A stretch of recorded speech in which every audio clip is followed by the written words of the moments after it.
Alexios I deposes Nikephoros III. On this date, April 1st, 1081 AD, Alexios I overthrew Nikephoros III to become emperor and established the Comnenid dynasty which would rule the Eastern Roman Empire for the next 100 years. His uncle Isaac I was emperor from 1057 to 1059.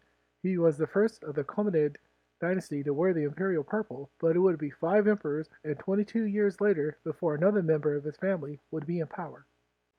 April 1st, 1081 was the last day of Nikephoros III's reign as emperor. The 79-year-old ruler was only in power for 3 years and had to deal with 4 unsuccessful revolts against his rule. In 1079, the Varangian Guard, an elite troop made of former Viking warriors, tried to overthrow the emperor. His former protege and former junior emperor, Constantine Ducas, was also plotted against him because he was next in line for the throne despite being a child. The Normans of Sicily used this as an excuse to invade the Eastern Roman Empire because of the deal they made with his father, former emperor, Michael VII. Around this time, Roman Anatolia was under the rule of the Seljuk Turks, who overran the region after the disastrous Battle of Manzikert in 1071, which left the door wide open for future invasions.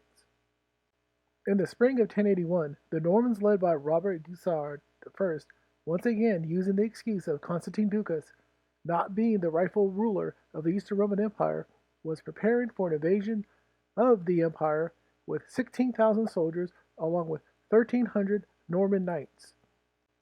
Emperor Nikephoros gathered up an army to prepare for an invasion and had Alexios I lead it.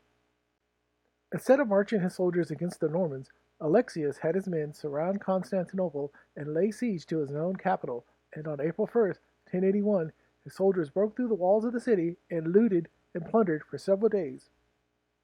Nikephoros, unable to raise an army on such short notice to help him defend the city, abdicated his throne and ran off to seek refuge in the monastery of Perileptus.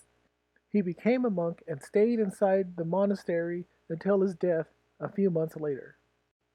After his soldiers had their fill of their looting and plundering of the city, Alexios was crowned emperor of the Eastern Roman Empire, but he was left with a lot on his plate: the pending Norman invasion coming from the west and the threat of the Seljuk Turks from the east.